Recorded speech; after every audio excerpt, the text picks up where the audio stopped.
Mehribon va rahimdil Alloh nomi ila.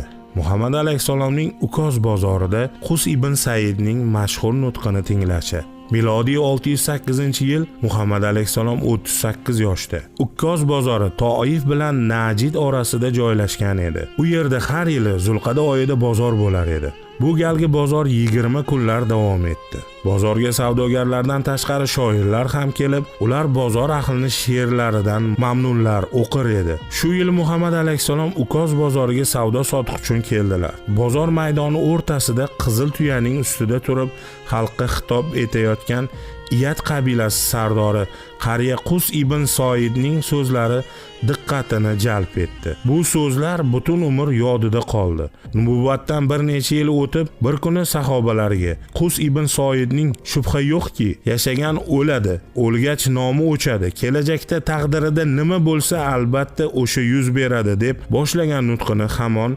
xotiramda dedilar. Abu Bakr Siddiq raziyallohu anhu: "Yo Rasululloh, o'sha kuni men ham Ukozda edim. U gaplar hali ham yodimda." Rasululloh o'sha nutqini o'qishini buyurdi. Hazrati Abu Bakr aynan Qus ibn Soida aytganidek takrorladi: "Ey odamlar, keling eshitib ibrat oling. Shubha yo'qki, yashagan o'ladi, o'lgach fano bo'ladi, nomi o'chadi.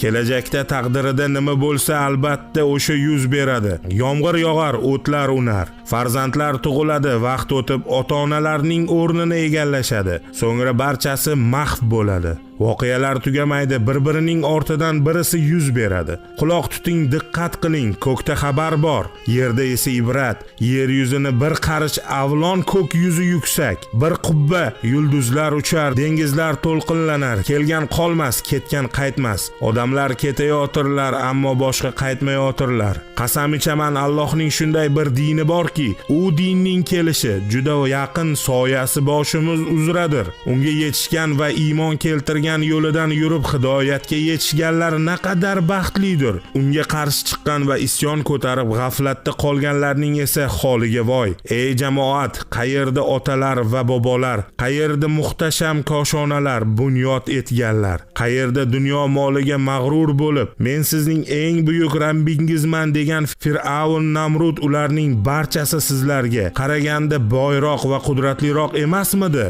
Dunyo tegirmoni ularni ham yanchib to'zitdi. Suyaklari chirib bitdi, uylari qulab issiz yo'qoldi. Hozir ularni ko'ppaklar jonlantirmoqdalar.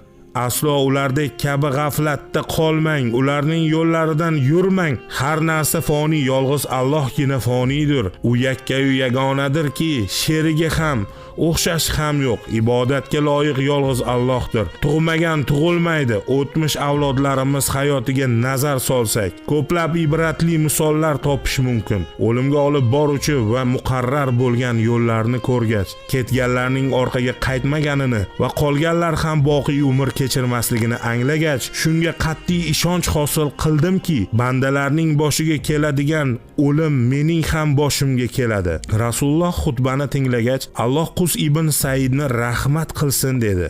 Qus ibn Soida bu nutqni o'qigan paytda Rasululloh ham uning so'zlarini eshitayotganini bilmas edi. Rasululloh da'vatiga yetisha olmasdan vafot etdi. Yillar o'tib uning qabilasi iymon keltirish uchun Rasulullohning huzuriga kelishdi. Rasululloh qabila raisi Jurudni chaqirib Qus ibn Soida xususida so'radi. "Yo Rasululloh", dedi Jorud, "men uni yaxshi taniyman. O'zim ul zotning izdoshlaridanman." Kimdir o'rnidan turib Qus ibn Soidning she'rini o'qidi. "Ey marhumga yig'lagan o'liklar mozorda yotishibdi. Ustlarida o'z mollaridan yolg'iz kafan bor. Ularni o'z holiga qo'y. Ular uchun bir kun borki, behush holatda da'vat qilishadi. Avval qanday yaratilgan bo'lsa, shunday yaratilib, bir qismi yalang'och, bir qismi esa libosda huzuri haqqa qaytishadi." Jorudning do'stlaridan boshqasi Qus ibn Soidning she'ridan bir parcha o'qidi. Unda harami sharifda Bani Hoshimdan bir nabiyning kelishi harorat bilan bitilgan edi. Rasululloh Qus ibn Soidning so'zlaridan mutaassir bo'lib, muborak ko'zlari yoshlandi. "Yarhamallohu g'ulsa yarju yawmal qiyamati inna yab'assaluhu ummatan wahidatan." Ya'ni umid qilamanki, Alloh taolo Qus ibn Soidning suyukli ummati sifatida qarshilaydi dedilar. Sadaqallohul aliyyul azim.